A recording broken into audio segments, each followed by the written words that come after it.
Bueno, a ver,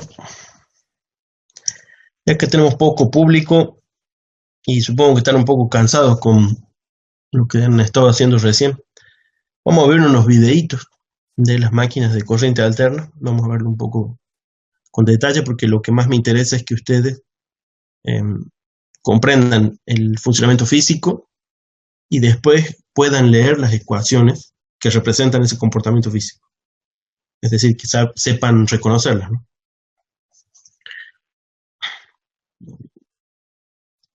A ver, tenemos tres.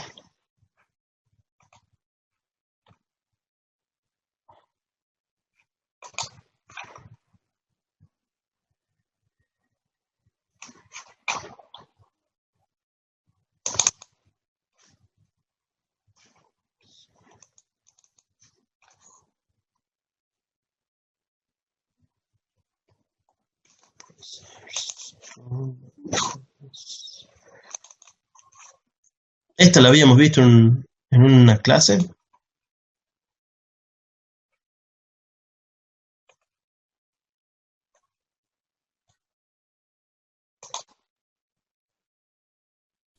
Sí, la clase pasada, lo último, lo vimos rápido. Bueno, bueno, vamos a ver varias de estas, de este estilo, para que tengamos imágenes específicamente de cómo se comporta el, bueno, la máquina de corriente alterna genérica.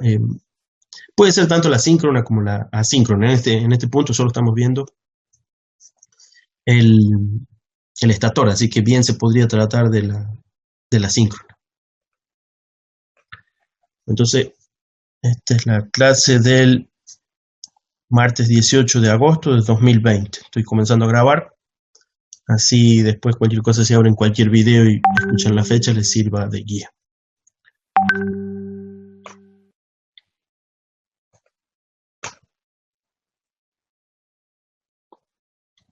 Bueno, habíamos visto esta animación, no sé si la habíamos discutido, creo que alguien apuntó de un errorcillo en una de estas tres fases, ¿puede ser?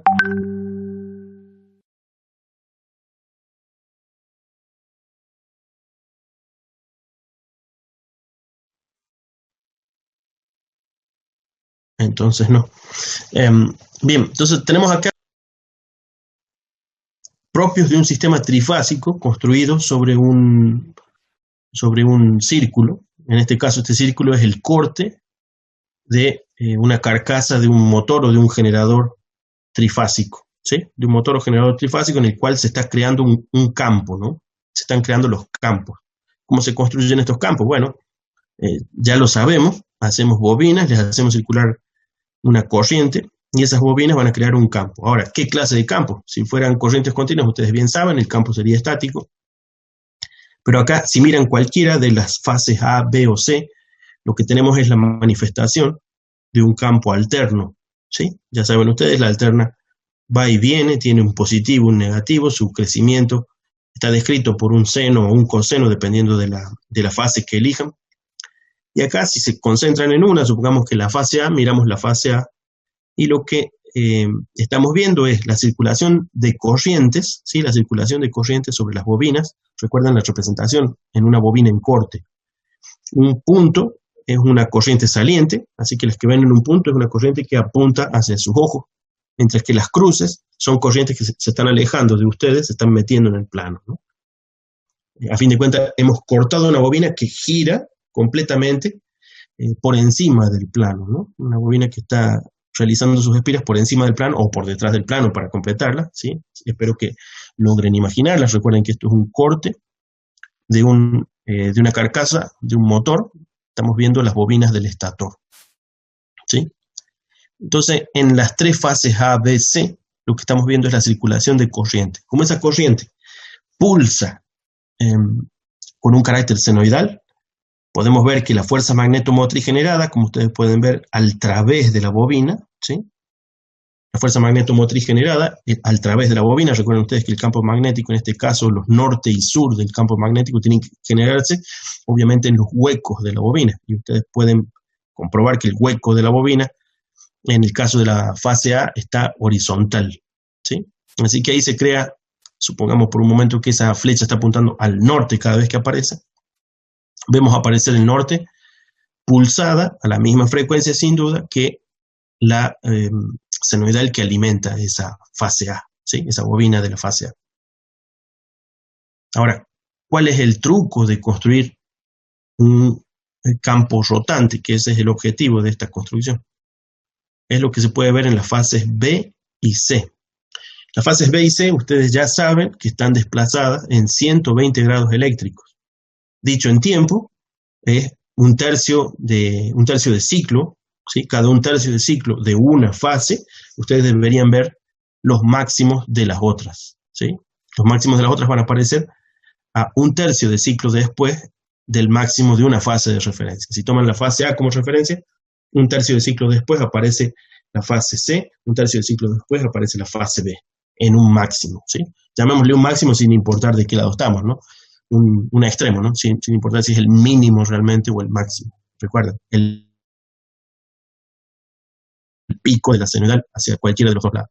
Y acá, de hecho, no tiene mayor interés si es máximo o mínimo. Lo que nos interesa es lograr estos campos magnéticos senoidales, ¿sí?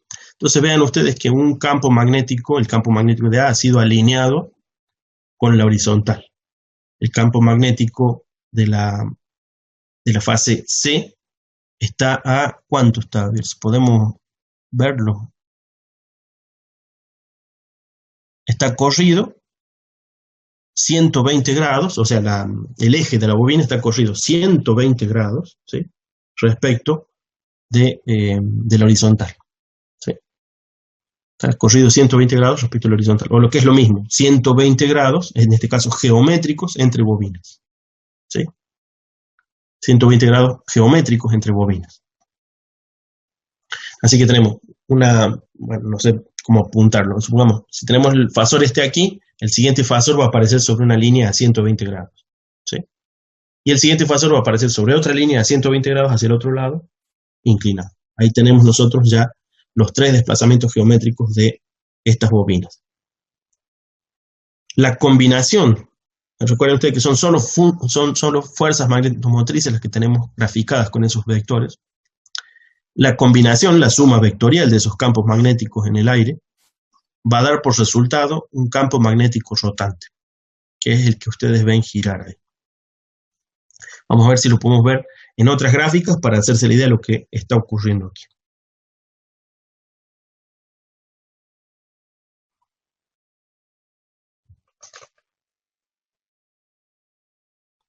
Fíjense ahora los 3 colores son las 3 fases ABC, ¿sí? Los 3 colores son las 3 fases ABC. Recuerden ustedes que deben sumarse en este caso geométricamente estos campos porque están distribuidos en el espacio. Como están distribuidos en el espacio, pueden sumarse y no dan suma cero. Darían una suma cero si ustedes las tienen eléctricamente conectadas, ¿no? El neutro de estas conexiones, al ser balanceadas, es decir, que son las mismas fases solo desfasadas en 120 grados, la suma de ellas da cero, ¿no? La suma de ellas da cero. Ahora, la suma de estas corrientes en el espacio, en este caso como fuerzas magnetomotrices, no da cero. Lo que da es esa onda que, como pueden ver, se mueve, ¿no? El pico de esa onda, sin importar cuál de los dos picos tomen de referencia, se va corriendo, ¿sí? Es una onda viajera, ¿sí? Y ese es el campo rotante.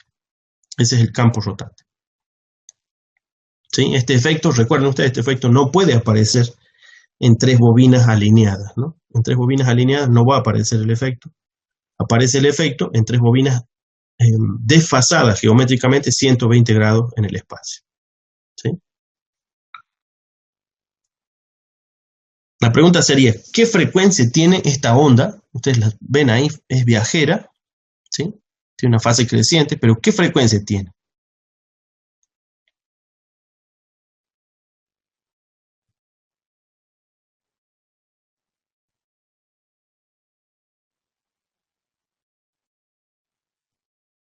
¿Cómo, profe?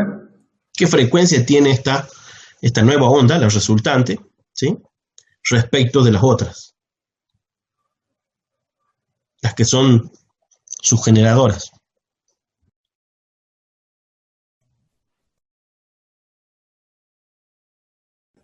¿La misma? Sí, tiene la misma. Ya vamos a ver una gráfica en la que se nota clarísimo que tiene la misma. Vamos a ver, por ejemplo, esta otra gráfica. Miren ustedes. Ahí tenemos nuestras tres fases de nuevo, una vez más en los mismos colores, ¿sí? Y la suma resultante. Espero que ustedes se den cuenta con esta gráfica de que está haciendo la suma de esos campos en el aire, ¿no? ¿Por qué son vectores espaciales, como se le llama en esta gráfica? Porque estamos desarrollando esa fuerza magnetomotriz de las motrices, sin duda en el aire donde están construidas esas bobinas, ¿no? Entonces, ¿dónde se desarrollan esos campos? Sería básicamente en la perpendicular de cada espira, ¿no? Es decir, a lo largo del eje de las espiras de las bobinas. ¿Sí? Entonces ustedes ven crecer ahí los campos magnéticos pulsantes, ¿sí? En rojo, verde y azul, que corresponden a cada fase. No se desplazan las bobinas porque están fijas, ¿no? En el marco del estator están fijas, así que en ese lugar es donde generan su campo magnético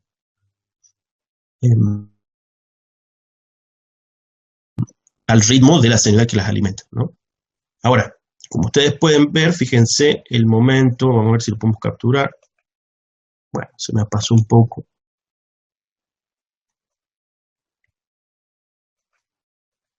Tiene que ser más rápido. Bueno, ese momento es suficiente. Fíjense ustedes en este momento. Tenemos dos de las fases están cercanos al máximo. Dos de las fases están cercanos al máximo. La tercera fase está en cero. ¿Sí? La tercera fase está en cero. Cuando hacemos la suma, ¿pueden ver ustedes la suma ahí? ¿Pueden notar que esto es una suma geométrica? Sí. Pueden ver que ustedes hacen el paralelogramo de esos dos vectores, no puede dar otro que ese vector resultante, ¿sí? El vector resultante, bueno, da con la magnitud que corresponde, en este caso, 1,5 veces la magnitud máxima de las fases que las originan, ¿sí? Vamos a otro punto, a ver si podemos ver el otro punto de suma, bueno, evidente. Ahí tenemos el otro punto de suma. Fíjense en este momento cuánto suman. Pueden ustedes hacer la suma vectorial gráficamente, al menos imaginarla. Fíjense que tenemos un vector alineado ya con 1 de distancia. ¿Y cuánto de componente tienen cada una de las otras en el componente horizontal en el mismo sentido? Bueno, lo suficiente como 0,25, evidentemente, para sumar 0,5 a la onda, al fasor total, ¿no? El fasor negro es el resultado de la suma de los tres fasores en este caso, obviamente sobre el eje que corresponde, en este caso el horizontal hacia la izquierda, ¿no? Pero eso sucede en cada uno de los puntos de giro. Si congeláramos esto en ese punto, ya sabemos que nos tiene que dar el máximo, pero por la suma de dos fasores. En este otro, por la suma de 3. En este otro, por la suma de 2, etc. Y ahí tienen ustedes la visualización de cómo dinámicamente se va generando este fasor que gira todo el tiempo. Entonces esa es una fuerza magnetomotriz que gira. O sea que si ustedes construyen una carcasa que sirve de núcleo magnético sobre el cual bobinan ustedes tres bobinas de fase, tres bobinas de un sistema trifásico balanceadas, es decir, distribuidas y equilibradas a 120 grados cada una eléctricos, el desfase geométrico genera este fasor rotante, ¿sí? O vector espacial rotante, ¿sí? Tiene varios nombres. El de vector espacial es obvio que se refiere a la característica de que este fasor está girando en el espacio donde ustedes han construido estas tres bobinas en el estator, ¿sí? Tenemos un campo rotante sin tener que mover nada. Ese es el punto. Tenemos un campo rotante sin tener que mover nada. Y al menos no nosotros como constructores del estator con estas bobinas, ¿no? ¿Dónde está el movimiento que genera esto? ¿Dónde está el movimiento físico que sí logra generar estos fasores? O ese fasor rotante.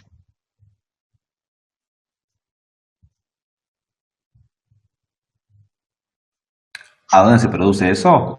Sí, En el estator de la máquina. sí, claro. En el estator de esta máquina, que bueno, acá solo estamos viendo los fasores como si tuviéramos la posibilidad de medirlos, de hecho sí se puede, pero como si pudiéramos verlos, aquí los tenemos presentes. Hay tres fasores que oscilan, como bien se espera de ellos al ser alimentados por senoidales, pero hay uno que tal vez no esperábamos ver, y es este rotante, ¿no? Bueno, ese rotante pone en evidencia que del otro extremo de la línea eléctrica hay un generador girando a esa velocidad, ¿sí? El generador que genera estas ondas con las que estamos alimentando nuestro estator, evidentemente se está moviendo a esa velocidad. Recuerden ustedes que los generadores son sincrónicos. Y lo que tenemos aquí es un campo sincrónico, ¿sí? Un campo que efectivamente tiene la misma frecuencia. Vamos a comprobar que sea la misma frecuencia. Pueden ustedes fijarse que cuando el fasor rotante pasa por 0 de ángulo, miren cuando pase por 0, ahí está el máximo, el fasor rojo está al máximo. Cuando pasa por 180, el fasor rojo está al otro máximo, o al mínimo si quieren. Y cuando el fasor vuelve al 0, el fasor rojo ha vuelto al principio. Como pueden ver, tiene la misma frecuencia, ¿sí? Y lo que hemos creado es un campo sincrónico con la tensión de alimentación, ¿sí? Un campo que en este caso gira a la misma frecuencia que lo hacen las ondas generadoras, ¿no? Tiene la misma frecuencia. Nada más que es evidente que hemos logrado crear un fasor que gira en el espacio contra los fasores propios de cada una de las bobinas que no giran. Ustedes pueden ver que no giran, ¿no? Solo crecen y decrecen al ritmo de la senoidal, como si miraran las senoidales de frente, ¿no? Como si las miraran de frente. En cambio, esta otra es la proyección de esos fasores girando. No sé si mediante esta animación ustedes comprenden más la generación del fasor rotante. Esta es una de las partes más importantes de las máquinas de alterna, ¿no?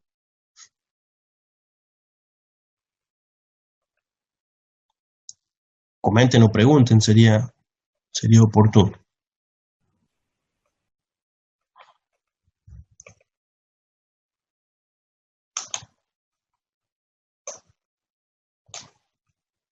Gente que no puede entrar a la clase, ¿sí? Bueno, fue hace mucho, parece. ¿Habrán logrado entrar? Claro, en este momento, como solo estamos mirando las tres bobinas del estator, lo que logramos ver es que ya tenemos un fasor rotante, aunque nosotros pusiéramos así frente a nosotros solo el estator con las tres bobinas y las alimentamos, no vamos a ver nada nosotros, pero si ustedes miden los campos, van a lograr ver que hay un campo rotante, ¿sí? Un campo rotante que es el que estamos viendo en negro, ¿no? Ese fasor existe y está rotando frente a nosotros efectivamente y dentro de la carcasa del estator, ¿no? Dentro de la carcasa del estator. O sea que ahora sí tenemos la oportunidad de construir o una máquina sincrónica o una máquina asíncrona, ¿sí? Entonces, la máquina asíncrona, el principio es fácil. Este fasor magnético girando va a inducir sobre el rotor, va a inducir sobre un rotor que esté sin duda en el medio de este estator, ¿no? Va a inducir sobre un rotor. Pero el rotor cuando se mueva no va a lograr alcanzar al fasor, no va a lograr alcanzar el fasor, ¿sí? Después vamos a ver en todo caso en las ecuaciones, ustedes lo van a ver que eso ocurre así. Es decir que si lo alcanzara no habría inducción posible, porque imagínense ustedes ahora un alambre, ¿sí? Imagínense un alambre que corta al través, así como si acá tenemos el alambre, fíjense, yo lo pongo y corta al través. En este momento me induce cada vez que pasa por aquí, ¿sí? Induce tensión cada vez que paso por aquí, ¿sí? Ahora, ¿qué pasa si en cambio yo de pronto muevo el alambre junto con el fasor? Corta el fasor magnético corta el alambre, el campo corta el alambre, o lo que es lo mismo, el alambre corta el campo. Claro, no induciría nada. Así que las máquinas sincrónicas en realidad están hechas al revés. Es el rotor el que genera el movimiento, que a su vez, sincrónico con no corta el campo, sino que lo genera, ¿sí? Entonces las máquinas sincrónicas son casualmente los generadores, ¿sí? Los generadores son las máquinas sincrónicas que generan ese movimiento, como ustedes lo están viendo en este caso como fasor, ¿sí? Las máquinas genéricas se mueven a cierta velocidad. Ahora, ustedes eligen si el estator tiene el campo o si el rotor tiene el campo, no importa. Pero como ustedes están moviendo la máquina, se genera a la frecuencia de movimiento de la máquina. Es decir, los RPM que insuman ustedes para mover el eje de la máquina va a ser un proporcional de la frecuencia a la cual se va a generar esa senoidal, ¿no? Entonces las máquinas sincrónicas en general son generadores. No es que no haya motores, sino que el generador es el más fácil de comprender, ¿no? La velocidad del eje alimentado por una fuerza mecánica que lo está haciendo girar, gira a la velocidad que ustedes ven en este momento, el fasor negro, ¿sí? En la máquina sincrónica, sí.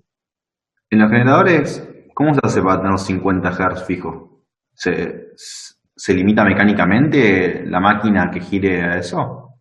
Sí, en principio sí, digamos que los sistemas más viejos de control de eso eran sencillamente mecánicos, porque uno tiene que tener un giro estabilizado a esa velocidad, ¿sí? Ahora, sí existen sistemas eléctricos y electrónicos, ni qué decir, para lograr corregir esas frecuencias, ¿no? Hay sin duda oscilación o una campana de Gauss de la oscilación del punto de frecuencia generado que uno debe controlar, ¿no? Entonces hay un sistema de control, puede ser un sistema mecánico de control para el caso que sea plenamente mecánico, como sistemas antiguos, en el cual se trata de que la velocidad de giro del motor sea estable, ¿no? Eso es propio del sistema de control de motores, incluso con métodos mecánicos, ¿no? La realimentación necesaria para que sea estable. Con métodos eléctricos o electrónicos, que es lo que ustedes van a estudiar el año que viene, tanto en sistemas de control desde el punto de vista teórico como desde un punto de vista electrónico puro, en electrónica de potencia, van a ver con qué métodos uno logra que un motor controlado, si fuera un motor eléctrico, bueno, la parte eléctrica, y si fuera un motor de otro tipo, bueno, tendrán que hacer las transducciones necesarias, pero un sistema electrónico sí que lo puede controlar, ¿sí? Entonces, efectivamente, lo que hay que lograr es que el generador tenga una velocidad estable en su eje. De no tenerla, bueno, todavía hay sistemas eléctricos y electrónicos para corregir esas diferencias de frecuencia, ¿sí? Métodos, bueno, no digamos simples, pero sí métodos propiamente eléctricos o propiamente electrónicos, ¿no? Los electrónicos son los que verán el año que viene. Los eléctricos, bueno, se estudian en materias como esta, nada más que en ingeniería eléctrica, donde se ven muchas más máquinas y muchas más variantes, ¿sí? Pero no van a dejar de encontrar en los libros que tenemos de referencia. Si después quieren mirar un poco ustedes por ahí, van a encontrar cómo se hace el control de frecuencia de generación, ¿sí? Pero efectivamente, lo más simple es, si es estable la rotación del motor mecánico que lo esté moviendo, esa es la frecuencia que estamos generando.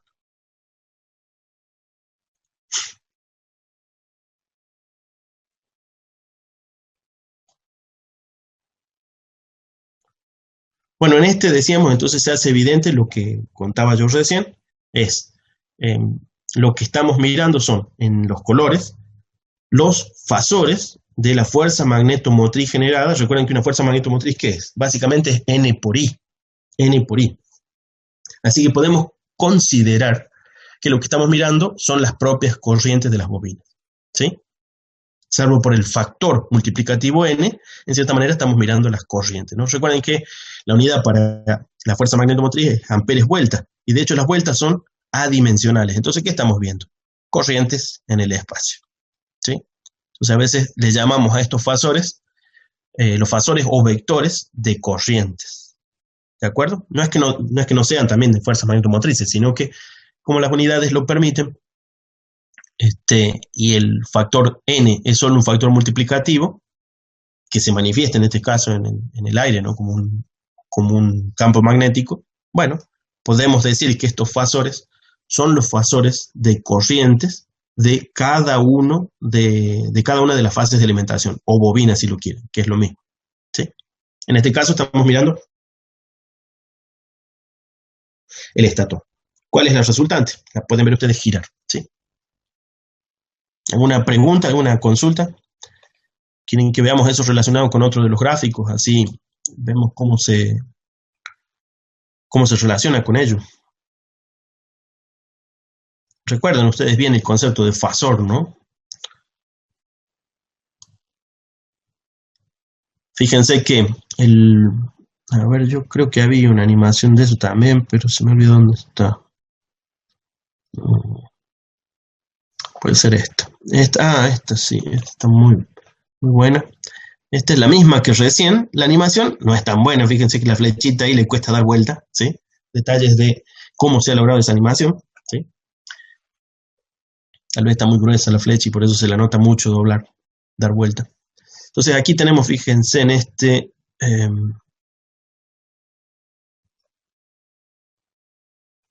en esta animación. En esta podemos ver coordinadas la visualización de osciloscopio propiamente dicha, que sería la que ustedes ven en forma de senoidales,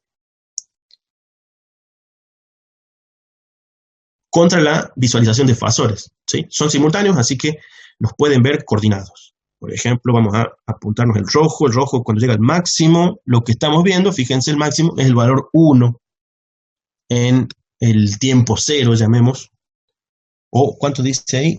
Grado 0 dice. Ahora esta cosa. Sí, grado 0. El grado 0 es tiempo 0, sin duda, porque acuérdense que la frecuencia, o el inverso de la frecuencia, se manifiesta en el tiempo. Así que cuando la onda roja llega a 1, tenemos nuestro fasor de corriente sobre el eje en 0, ¿sí? Listo para comenzar su giro completo. ¿Sí? La onda negra, que ustedes pueden ver que tiene una fase creciente, esa fase creciente se manifiesta en el espacio como el giro de ese fasor. ¿Sí? Entonces este es diría yo que un mecanismo muy interesante, y sin duda el mecanismo fundamental por el cual un motor de corriente alterna o un generador de corriente alterna nos permite generar una onda rotativa, un campo rotante, sin tener que mover nada en este momento. Después, si lo que pretendemos es construir un motor, bueno, sí vamos a pretender que este campo induzca el movimiento en el elemento rotor, ¿no?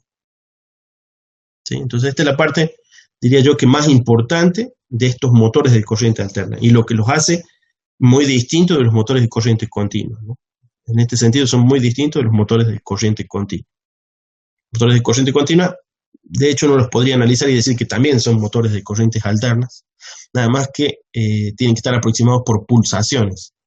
Y recuerden que esas pulsaciones, ¿cómo se construyen esas pulsaciones? A fin de cuentas es un motor discreto, o es un elemento sería de elementos discretos de tensión, ¿no? Uno tiene pequeñas bobinas que van a estar una tras de la otra, una tras de la otra, una tras de la otra, y cada una de esas bobinas está conectada con unas de ellas. Mientras la estemos alimentando va a estar generando un campo. ¿Y cómo se genera el campo rotor? Gracias a que cuando giramos un poquito se conectó con la siguiente bobina que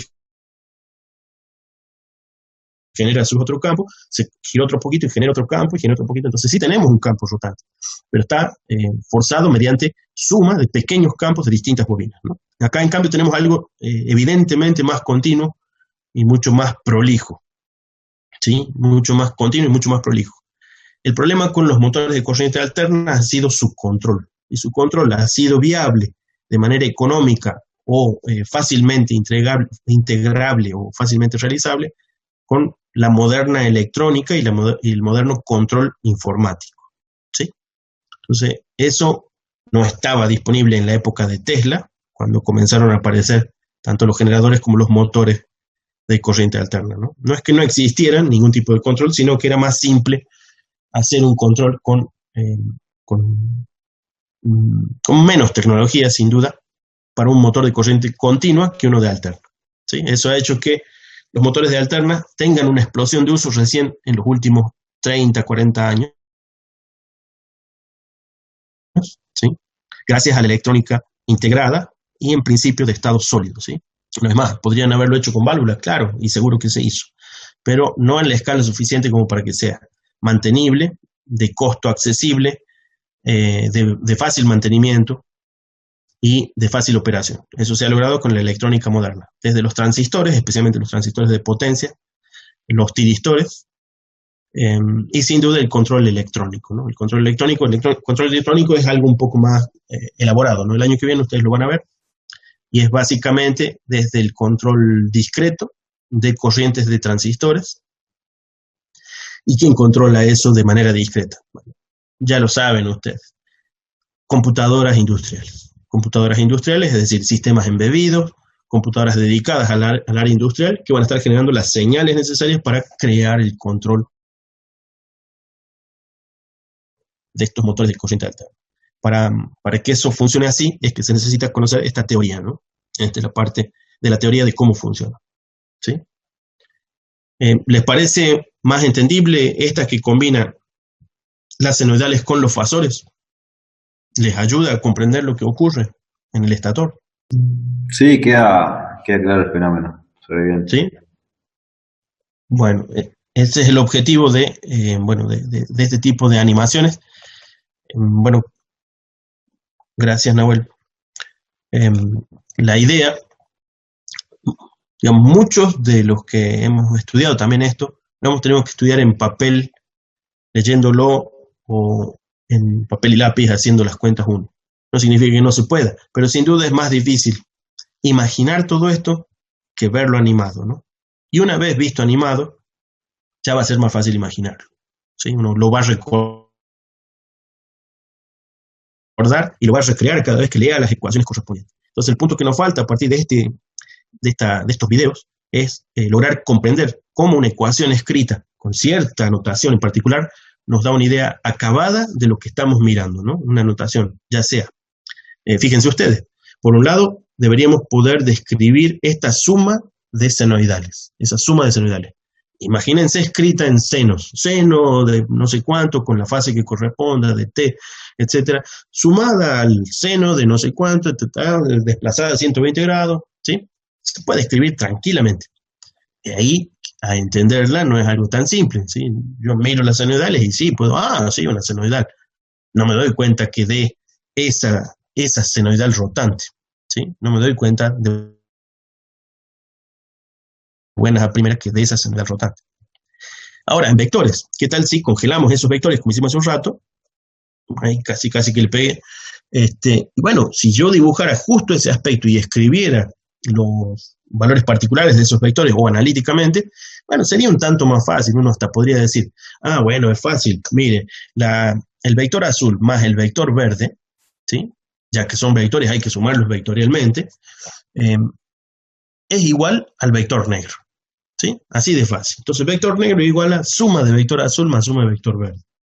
Bien, ¿cómo se realiza una suma de vectores? Bueno, habría no menos que dos maneras de hacerlo, hay muchas más. Una sería gráfica, agarramos así, ponemos esto en plano, me pongo con la regla, hago el paralelogramo y me da el vector resultante, ¿sí? Entonces ese es el método gráfico que usaríamos. Bueno, efectivamente ya me dio el resultado. Vamos con un método analítico. Bueno, como decíamos, no hay menos de dos, hay muchos más, pero por menos dos. Uno es, descomponemos los vectores en sus componentes horizontales y verticales, ya que está. ¿Cuánto da la suma de componentes horizontales del vector azul y del vector verde?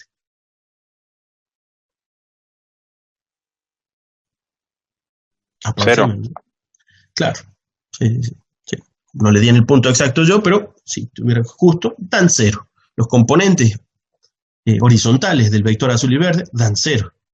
Sin duda sus componentes verticales dan tanto como la longitud que vemos del vector negro, ¿no? En este caso están, estimo yo, que en proporción suficiente en esta animación, ¿sí? Deben andar en cercano a la unidad cada uno de ellos. A ver, sí, cercano a la unidad debe ser algo como 0,75, supongo, ¿sí? Ya que están dando 1,5 de resultado, ¿sí? Bueno, esa es otra vía para sumar nuestros vectores, ¿sí? ¿Y qué otra más nos queda? Bueno, la de los paralelogramos, pero es hecha analíticamente. Y hubiéramos dicho, aquí habría que haber hecho, bueno, una extraña suma de raíces cuadradas, donde hacemos los cuadrados de las integrantes menos el duplo de no sé cuánto. Bueno, finalmente nos hubiera dado el resultado que esperábamos, ¿sí? Pero ahora tenemos que expresar esos vectores, ¿sí? O fasores, mediante una suma genérica que nos permita, en una ecuación, que sea evidente eso que estamos viendo ahí.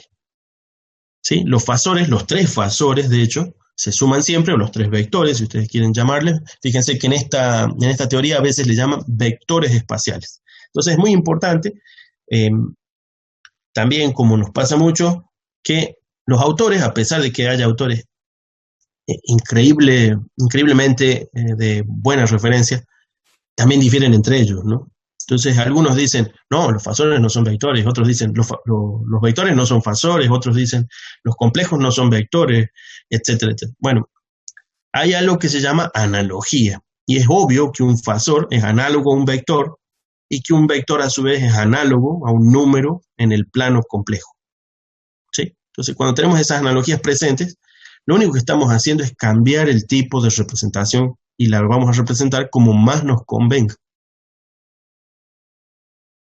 Ya sea para la imaginación del que lo manipula o para la claridad de cálculo que le haga falta al que lo esté usando, ¿sí? Entonces estos modelos son intercambiables. ¿Podemos describirlos con vectores? Sí, los tenemos hasta dibujados como flecha, no hay duda de que son vectores.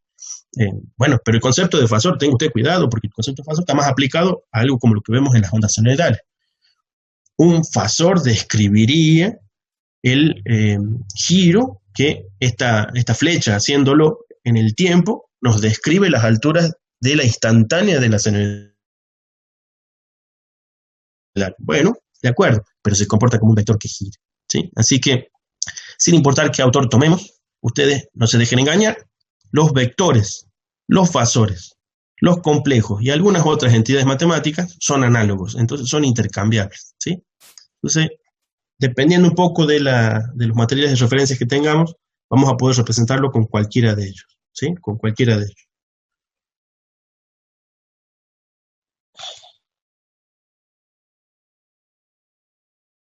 A ver si me queda algún otro video para mostrarles, no recuerdo si quedaba alguno.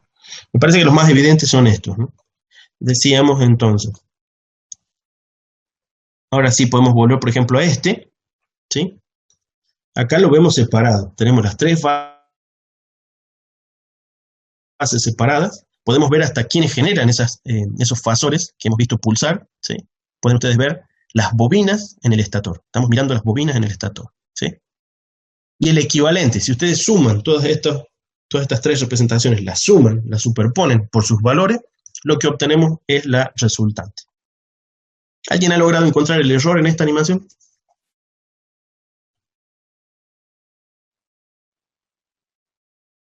Hay un error menor, pero sería muy útil. ¿Resultante puede ser? No está en la resultante. En una de las tres fases hay un error. En la fase B, el sentido de las corrientes me parece que tiene Sí, los puntos. el animador evidentemente le falló ahí justo en la animación y hay unas corrientes que se invierten casi sin ton ni son, ¿no? Fíjense que ahora si lo atienden más, ahora ya pueden ustedes ver cómo deberían estar todas salientes o entrantes en uno de los lados y sin embargo se le han corrido, se le han mezclado. Pareciera ser que la animación que utilizó para ello es la de la fase... no es de ninguna de las fases, pero sería como si hubieran estado en vertical, me parece, a ver. La distribución que tienen al momento del error, ¿no? Ahí. Aparece la de la fase A. Parece que ha utilizado la distribución de fase A, pero la animación de fase B. Una cosa así parece. De todos modos, sin prestarle atención al pequeño error, ustedes se hacen la idea de lo que está sucediendo aquí. Y tenemos vista de las bobinas y sus corrientes. Sus sentidos de corriente, ustedes pueden usar la regla de la mano derecha, pueden hacerlo, voy a hacer sobre la fase A, a ver. Ahí tengo las salientes, las entrantes, y me apunta en el sentido correcto. Supongo que la visualización de yo sobre la cámara no es la correcta, háganlo ustedes sobre la fase que elijan para ver que cumple con la regla de la mano derecha, ¿no? De generación del campo, por la regla de la mano derecha. Envuelven y el pulgar le estará diciendo hacia dónde debería generarse en ese instante, ¿no? Cada vez que lo haga, ¿sí? Bien, en cuanto a la resultante, este es un aspecto que tampoco se nos hace evidente solo por mirar hace un rato las otras animaciones, o incluso esta, es que es como si tuviéramos, fíjense ahora ustedes en la resultante, es como si tuviéramos una bobina que está girando, ¿sí? y de hecho generando un campo fijo, al menos respecto del propio giro. Por eso es que la bobina está fijada al marco de giro de la resultante. ¿Sí? Es equivalente a tener una bobina girando de esa manera. ¿Sí? Ahora sí, si nosotros directamente hubiéramos construido la resultante por movimiento mecánico, otra vez tenemos un vector rotante. Pero ese vector rotante serviría para inducir sobre, bueno, no importa si un estator o un rotor, sobre el otro elemento, un inducido, evidentemente, en el que vamos a generar, por ejemplo, una corriente. ¿Se entiende? Imaginen ahora que esa resultante está construida con una única bobina a la cual estamos haciendo generar mecánicamente y la estamos alimentando con alguna corriente para que nos genere el campo que corresponde para lograr después inducir sobre otra bobina, ¿no? Sin importar si esa bobina ha sido construida estática, en el estator o en el rotor. ¿Se entiende la idea?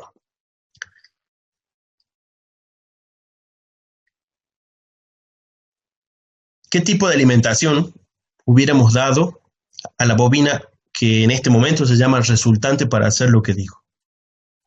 ¿Qué alimentación le hubiéramos dado a la bobina que está girando frente a nosotros ahora, la que se llama resultante, si tuviéramos que generar ese campo rotante?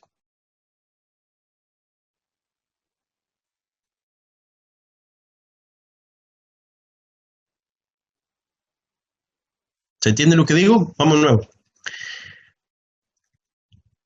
Evidentemente tengo un rotor, fíjense que esto es un rotor, y tengo una manivela si quieren. Aquí estoy con la manivela, me hace girar a esa velocidad yo. ¿Sí? Tengo una bobina y ustedes pueden ver las corrientes en la bobina. Bien, ¿con qué corriente la alimente? Y corriente continua. Con corriente continua. Bueno, y ese es un tipo de generador que existe. ¿Sí? Ustedes tienen un gran campo generado por una corriente continua, ¿sí?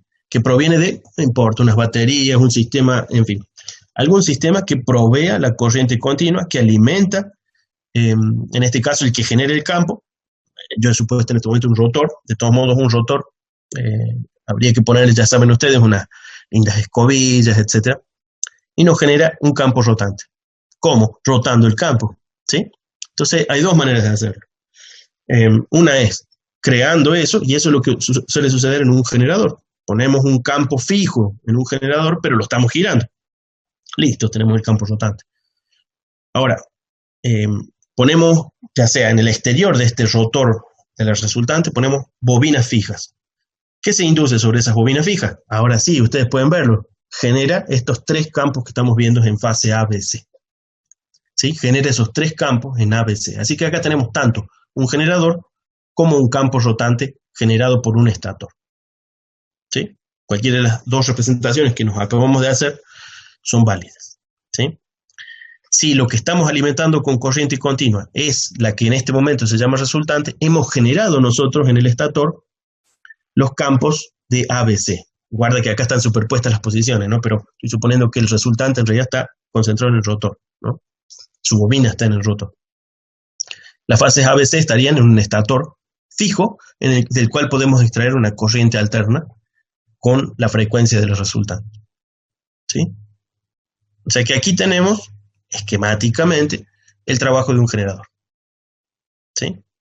De un generador de alternas trifásico. Eso ocurre, sin duda, en el extremo de línea que nos está alimentando. ¿Sí? En el extremo de línea, ese sistema está funcionando.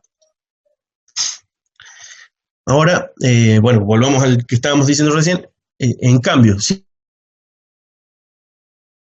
alimentamos nuestro estator con las tres fases que nos llegan desde ese generador, hemos reproducido su campo rotante. ¿Sí? Eso es lo que les decía, que en nuestro estator construido no vemos que nada se mueva, por más de que haya un campo rotante, pero ese campo rotante es manifestación de que algo en el extremo se está moviendo físicamente, mecánicamente a esa velocidad. ¿Sí? Eso es lo que hemos logrado hacer. ¿Sí?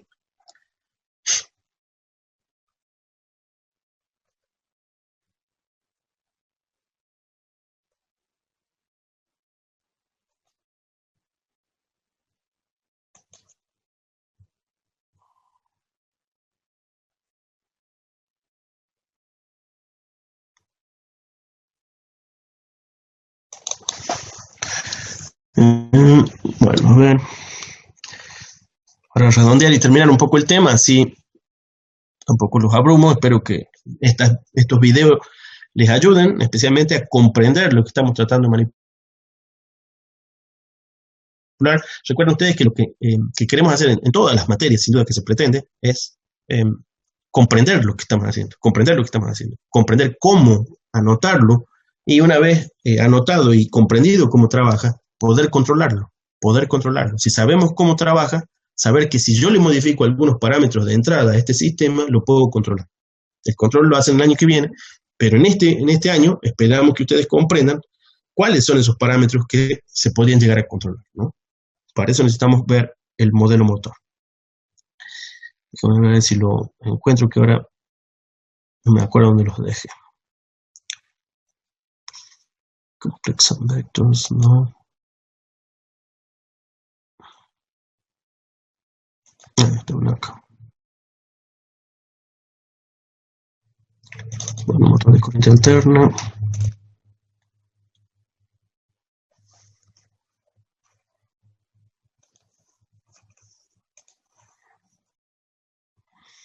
Bien, entonces estos son algunos de los supuestos, ¿sí? El modelo de la máquina de corriente alterna trifásica simétrica está basado, podemos tomar muchos libros para basarnos en el modelo. Estoy tomando este, ¿por qué? Porque es una de los libros utilizados por control de potencia, que el año que viene ustedes van a utilizar con el profesor Oros en la materia, de Werner Leonard. Se los he subido el pequeño capítulo que trata de esto, solo las 14 páginas que tratan del modelo, no del control, y control esto que el año que viene.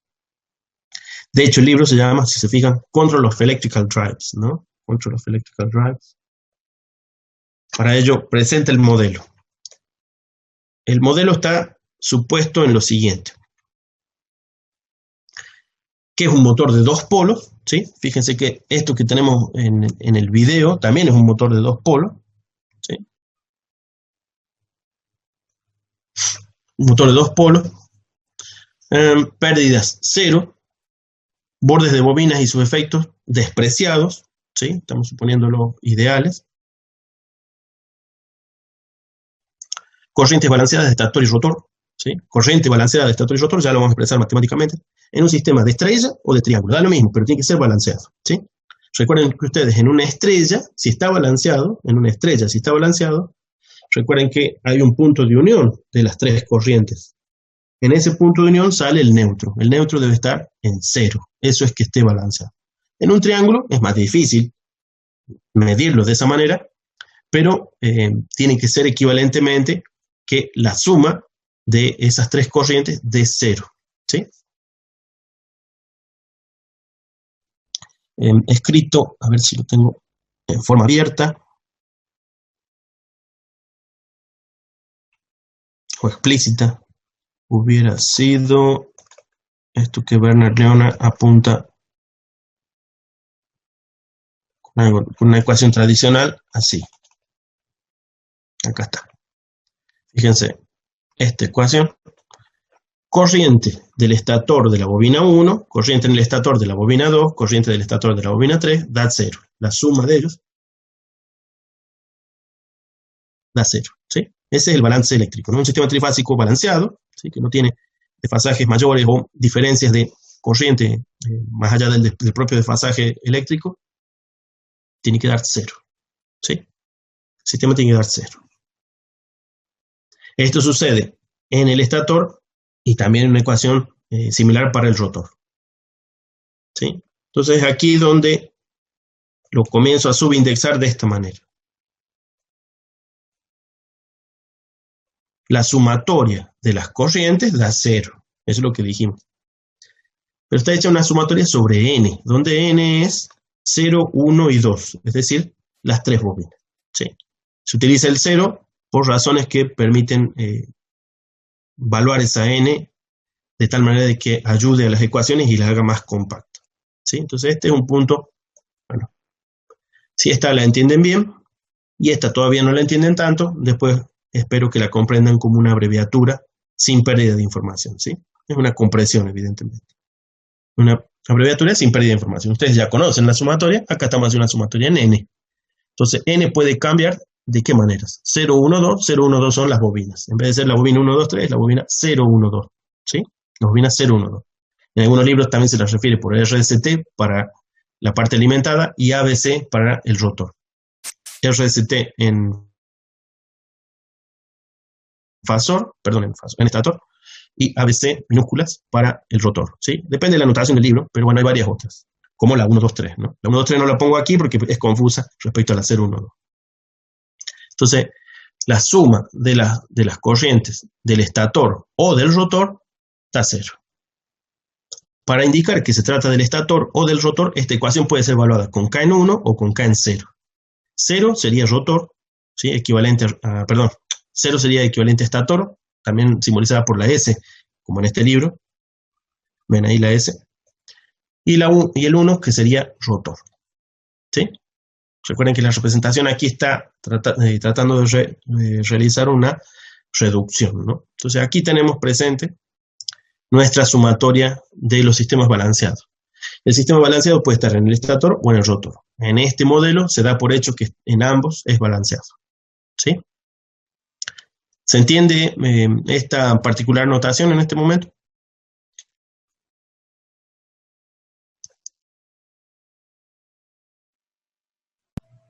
Sí, sí se entiende. ¿Se entiende? Bueno.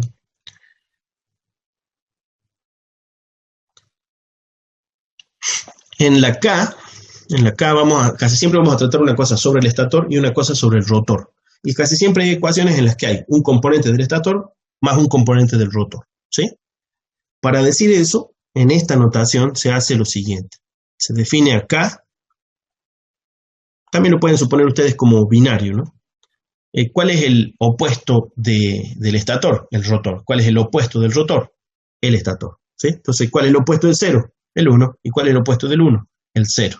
En este se está utilizando una notación similar que dice K más 1 es igual a 0 para K igual a 1. ¿Sí? Básicamente, si ustedes se fijan, es lo mismo que en binario o lo que se llama a veces en matemáticas un anillo. ¿Sí? Es un anillo de cuentas. Si ustedes contaron 0, 1, ¿qué sigue? De nuevo el 0. ¿Sí? Entonces eso es lo que está diciendo con esto. A veces se va a referir por K, ¿y quién es K más 1? Lo contrario. Si estaban parados en el rotor, el estator será lo contrario, y viceversa, ¿no? Entonces se utiliza K y K más 1 para referirse al estator y al rotor, simultáneamente. Bueno, a partir de ese punto se va a definir la fuerza magnetomotriz, ¿sí? Que Bernard Leonard la tiene indicada aquí de esta manera, ¿no? Fíjense, hay N del estator. N del estator, ¿qué? La cantidad de espiras que tiene cualquier bobina del estator, siendo que son solo 3. Bueno, la bobina 1 o la bobina 2 o la bobina 3, ¿cuántas espiras tiene? N sub S. N sub S, ¿sí? Lo mismo para este caso, nada más que la subindexo con K, ¿sí? Ya que K era el que indicaba estator rotor, bueno, N sub K.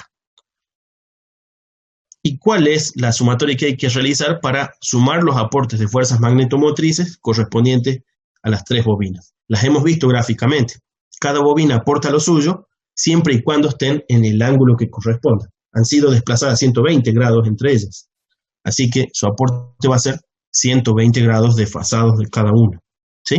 En este caso, no eléctricos, sino geométricos. Recuerden que la fuerza magnetomotriz se manifiesta en el espacio. ¿Sí? Entonces, ¿dónde va a estar alineada la fuerza magnetomotriz de cada una de ellas? Cada una según su eje. El eje de A, el eje de B, el eje de C. No recuerdo si eran así, pero evidentemente el de A tomamos de referencia el eje horizontal. ¿Sí? Entonces, acá casualmente se dice eso, ¿no? Fíjense el ángulo gamma 2π/3, que son los 120 grados. Y fíjense la sumatoria. Dice, a la corriente de la bobina 1 hay que desplazarla tanto como el ángulo alfa de medición. Si alfa es 0, listo, está puesto en 0. ¿Sí? Ahora, ¿dónde está la otra bobina respecto de ese 0 grado? Ah, bueno, está en menos gamma, es decir, menos 120 grados. ¿Y dónde está la otra? Está en menos 220 grados, es decir, 240 grados. ¿Sí? Así, aquí tenemos entonces en estos ángulos de fase geométrico, en este caso, el ángulo de fase de la proporción correspondiente a los fasores o vectores en esos gráficos, ¿no? Entonces, este es un punto importante, después lo vamos a ver de manera vectorial. Acá está hecho de manera, llamémosle, geométrica o senoidal, ¿no? Por componentes geométricos. ¿cómo le llamaríamos esto? Trigonométrico, ¿sí? Por trigonometría. Por trigonometría, evidentemente ahí la corriente 1 está en el 0. La corriente 2 está corrida a 120 grados. Acá tienen el corrimiento de 120 grados. Y la corriente 3 está corrida 2 veces 120 grados, ¿sí? O es equivalente en un círculo a ir a más 120 grados contra menos 120 grados. Es lo mismo, depende hacia qué lado gire. Bien, eso está anotado aquí de la misma manera, pero está hecho en función de la multiplicación de la posición. Entonces, 0 por 120 grados para la primera, 1 por 120 grados para la segunda y 2 por 120 grados para la tercera. ¿Se entiende?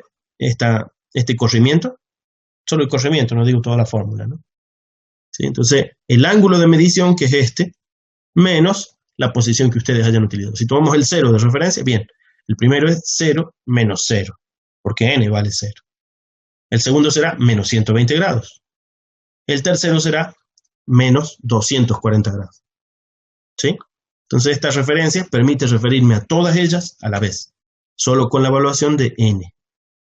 ¿De acuerdo? Entonces, es una fórmula compacta que no pierde información y que logra lo que aquí se dice explícitamente con cada uno de los elementos, ¿no? ¿En qué proporción entonces actúa la IS? Depende de la proyección sobre el ángulo en que lo estén midiendo. Si está sobre 0, voy a suponer que es máxima. Si está sobre menos 120 grados, ya no es máxima. La suma es la que corresponde al vector. Y en menos 240 grados tampoco, pero es simétrica respecto a la de 120 grados. Bueno, preguntas en este momento, hasta este punto. Me gustaría escucharlos o leer.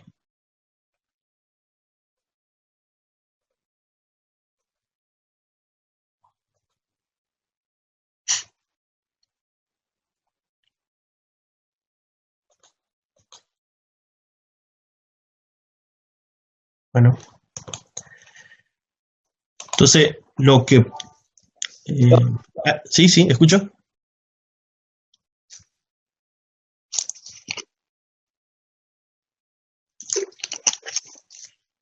Miren, no digo que hablen todos los de la lista, pero sí sería muy importante para mí que ustedes pregunten, consulten, duden y discrepen incluso, ¿sí?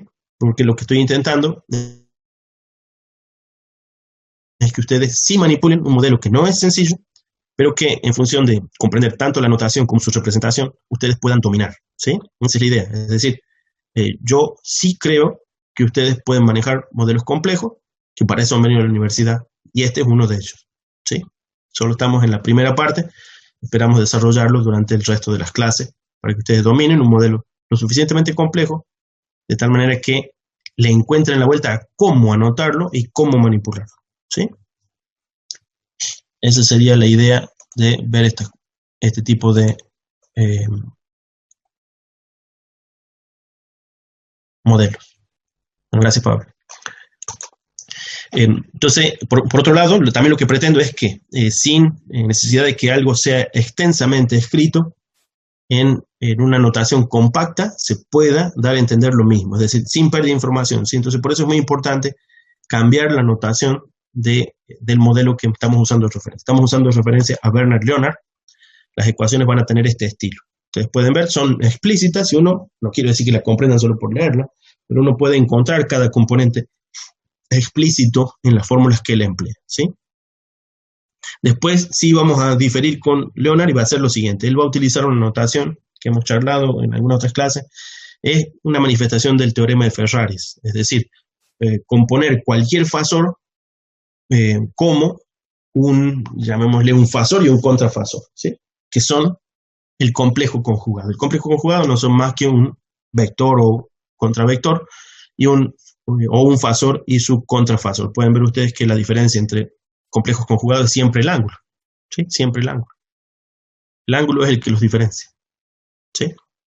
La magnitud no, porque bueno, está proyectada según la posición que tenga. Entonces, esta notación, no digo que no pueda uno intuirla o imaginarla, pero la vamos a transformar en vectores. En vez de tener 2 vectores por cada corriente, vamos a tener un único vector por cada corriente, como lo estamos viendo aquí. Aquí pueden ver esos vectores pulsar. Vamos a expresar esos vectores como vectores únicos, no como vectores suma. Estos de recién son vectores suma, ¿no? Estos son dos vectores en suma o dos fasores en suma para generar uno de ellos, ¿sí? Es un método y una forma de hacerlo.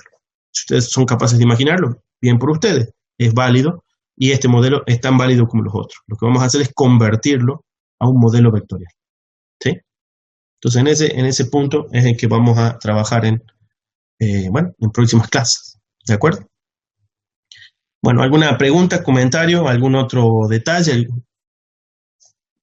Si tienen para realizar, coméntenme, por favor.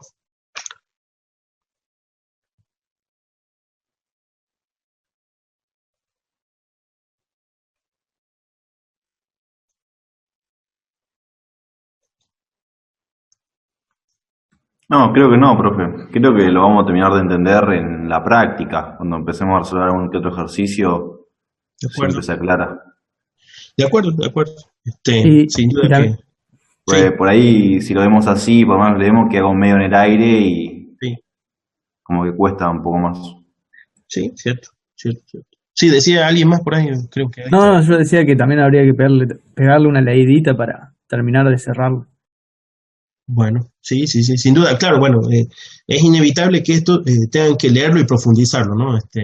No basta con ver videos de YouTube y menos un video del profe aquí charlando con ustedes, tratando de transmitirles todo, ¿no? Uno trata, sí, de hacer algún resumen y presentar las ideas principales. Eso, eh, cualquiera de ustedes lo sabe por experiencia, no es suficiente, ¿no? No es suficiente. Yo pretendo de que ustedes dominen algo que no es simple, pero es también la tarea que tenemos que realizar, ¿no? Si ustedes miran el programa de la materia, tiene muchísimos más temas que solo este. Pero considero este muy importante, ya que desde el punto de vista del ingeniero electrónico, ustedes deben dominarlo. Y el año que viene, si ustedes dominan el tema, a partir de esto van a encontrar muchas conexiones con lo que van a hacer tanto en control como en electrónica de potencia. ¿Sí? Y yo no sé cómo hacen ustedes para estudiar, pero sin duda una parte muy importante de los temas difíciles es comprenderlos. Si ustedes los entienden, muchas veces uno los puede reconstruir, al menos la parte que por memoria uno no recuerda, ¿no? No es que no se use memoria, hay que memorizar muchas cosas nuevas, pero comprender algunos temas hace de que sea más fácil de recordar, ¿sí? Por decir, no sé, eso es lo que estoy intentando con esta anotación. Fíjense, esa ecuación una vez más, ¿no? La ecuación es así de corta. ¿Ustedes cómo la recuerdan? Como una especie de E, y la I yo la dibujaba acá y la K me quedaba más abajo, o comprendiendo que la ecuación es una suma de corrientes. Bueno, depende de cómo ustedes elijan recordarla, pero es muy importante que tan solo ese detalle escrito así ya lo dice todo sobre esas corrientes, ¿no? Entonces esa es la idea con elegir bien la notación, pero no dejar de comprender conceptualmente lo que trata de decir la notación, ¿no? ¿Sí? Ese es el punto que me gustaría que ustedes logren. Es decir, el profe lo logró, acá está presente con ustedes, y yo he reformado esa notación para que sea compacta, ¿sí? Espero que les sea útil, ¿sí? Una manera de hacerla corta, pero no con menos información. Eso sí, hay que manejar conceptualmente lo que quiera decir, ¿sí? Entonces, en ese sentido, sí hace falta el esfuerzo de ustedes de comprender. No digo que vayan en un pantallazo a comprender todo. No, no creo que ninguno lo hagamos así, sino recordar los puntos esenciales y reconstruir el resto. ¿Sí? Esa sería la idea. ¿Cuántos hay hoy presentes? Pongan el presente y bueno, cerramos la clase.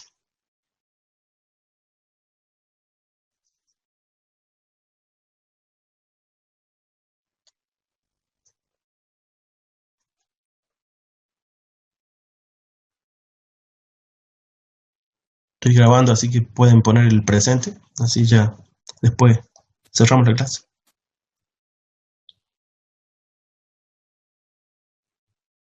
¿Se cortó?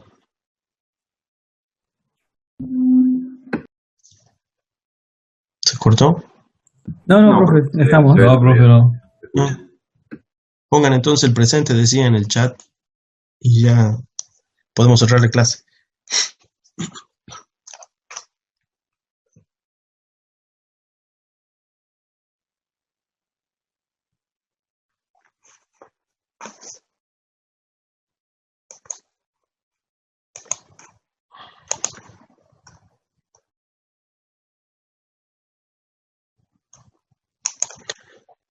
Federico preguntaba por TPs. Claro, sí, sí. Recordad que hemos visto los modelos simples de motores de corriente continua. Nos falta ver el modelo simple de corriente alterna. Estoy eligiendo material para que esté disponible, sea práctico y cómodo de hacer. Y una pregunta más, profe. Sí. En el reglamento se habla de un TP final, puede ser, que también hay que realizar. No entendí bien. Si hay que hacer un TP final. Sí, o eso entendí yo del reglamento de la cátedra, que también es necesario un TP con una nota mayor a 8 para la aprobación directa. Bueno, en realidad se trata, lo que pasa es que hacíamos varios trabajos prácticos de laboratorio, como el PLC, entre otros, para armar en grupo y ponerlo en marcha, ¿no? Ese tipo de cosas. Ahora está un poco difícil, no digo que ustedes no lo puedan armar, y sin duda armarlo es una excelente práctica, tanto para ustedes, para armar un aparato que es útil y que les permite entrenarse en áreas industriales, ¿no? Entonces, de hacerlo, yo diría que, no dejen de presentármelo, ¿sí? El TP1, laboratorio TP1. ¿Está bien? El resto de los trabajos prácticos que ustedes tienen que presentar, es estos trabajos prácticos de aula, de cálculo, de realización personal. ¿Sí?